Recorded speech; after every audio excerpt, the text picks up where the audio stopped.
Welcome to The Mystic Fool. I'm Martin Worth, and this is The Mystic Fool.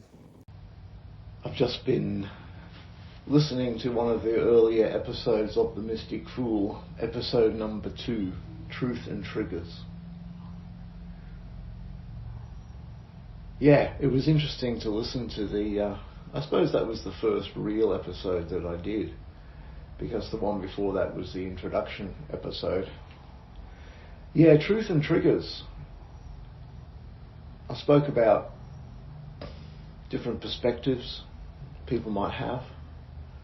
Spoke about the truth has a ring to it. And it does. I've noticed over the last 12 months that I've been posting episodes of The Mystic Fool that things have come up that just really ring true, and other bits of information come across my field that just seem so false. And I guess back there, over 12 months ago, it would have been April 2023 when I published that episode, I don't know that I had that level of clarity that I have now, where I've really learned to trust my own intuition. Now, whether something that doesn't resonate with me is wrong or false or not is not really the case. The fact is it didn't resonate for me. There are many, many paradigms around what is true. If you have a situation, let's say there's an accident and you get 3 different eyewitness reports, I'll bet every one of them's different. So when we look at truth, what is truth? And I guess we as human beings can't look at any situation without interpreting it within our own paradigm, there's that word again, of our own experiences, our filters, our beliefs, our assumptions. There was a quote that I heard from Joe Dispenza, that the human mind can only receive information that is resonant with that person's emotional state at the time. It explains a lot, doesn't it? When you try and tell someone something that you know is true and they just cannot accept it. In fact, I've even had situations where people don't even hear the words that are coming out of my mouth. And I've often thought, what is this going on here? Are they ignorant? Are they dissing me off? You see, these are some of my old habit patterns. A lack of feeling, a lack of self-worth there, you know. And so interpreting their response as a negative towards me, when all along they quite literally could not hear it. Because that subconscious system that exists in all of us, where our subconscious can only receive information that matches our beliefs of how things should be, to the actual point that people sometimes switch off and don't hear or don't see what is actually going on. It's an interesting thing.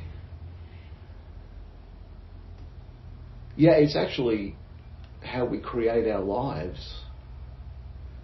Because as we grow, we go through this process, I think they call it individuation. I mean, we all started off pretty much it's arguable that we all started off pretty much a clean slate.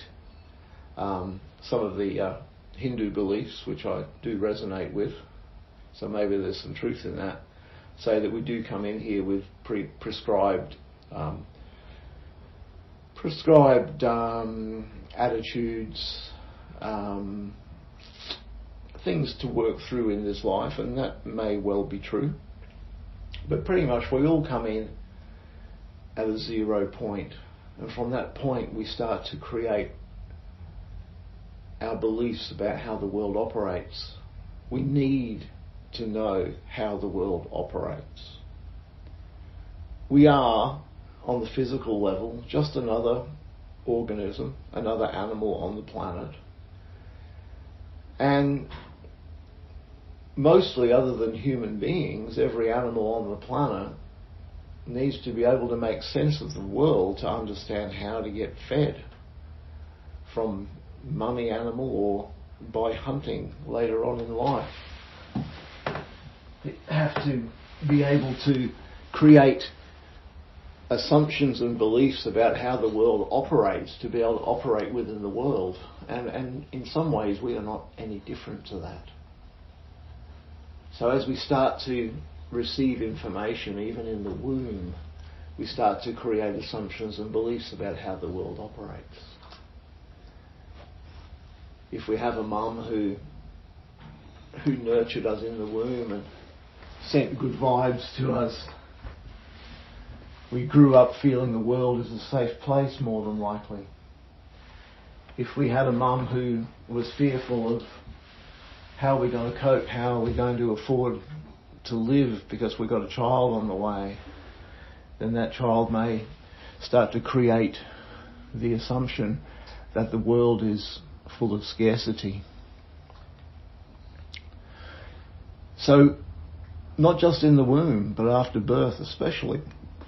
And as we grow up, as we rub shoulders with other people in the world, we start to create ideas about who we are.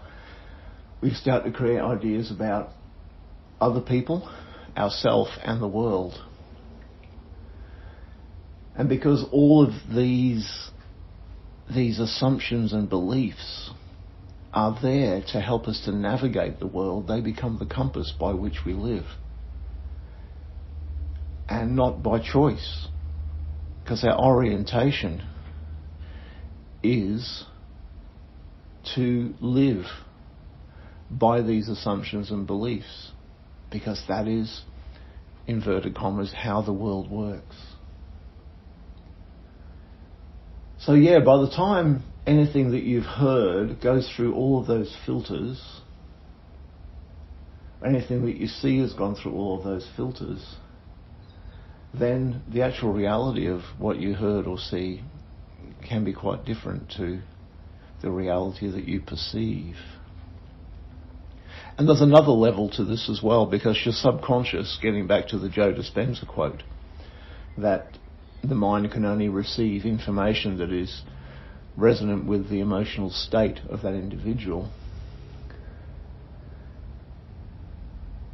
The sole single job of your subconscious is to ensure that what it perceives through your 5 senses, or possibly 6 senses, matches your belief system. Because if your beliefs are threatened, then your view of the world is threatened, your view of yourself is threatened, and the view of how other people are is also threatened. And because these views of yourself, the world, and other people is based on a survival mechanism called assumptions and beliefs, if any of those are threatened, then your survival is threatened. This is where you see people go into cognitive dissonance. This is when you see people, like I mentioned before, who shut down when you're trying to tell them something that they can't hear. It's not that they don't want to hear what you have to say.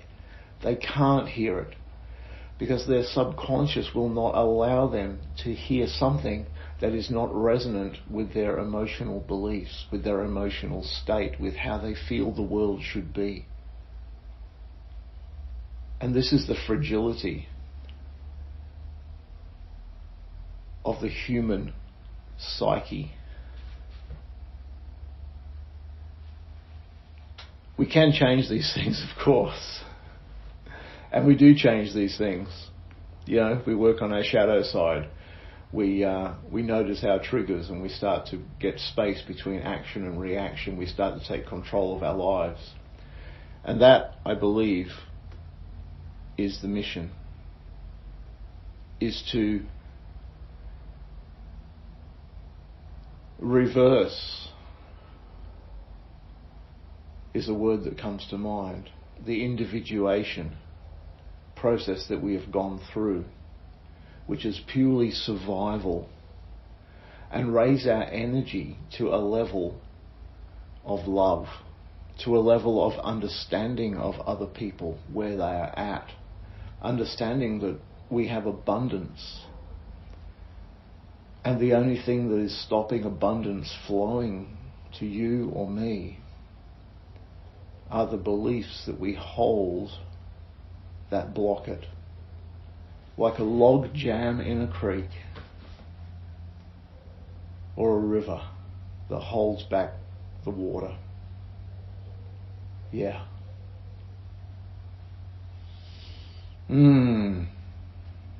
Yeah, truth and triggers, version 2. As usual, this was not a planned podcast. None of the podcasts are planned, by the way.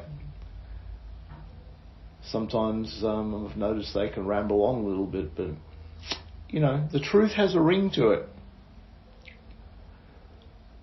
And I know that some of the information that I've given you today has a ring to it for you.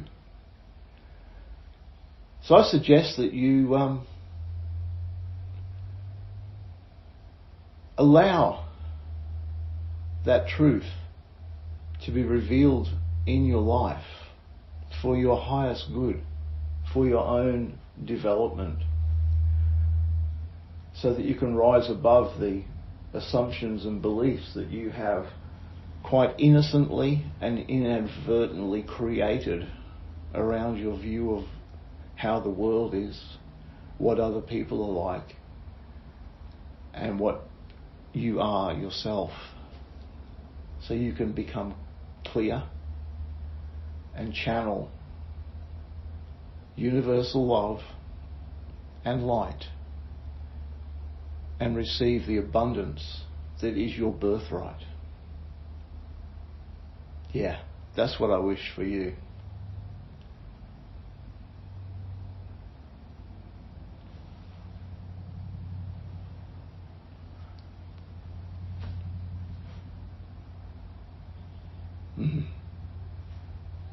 Thanks for listening.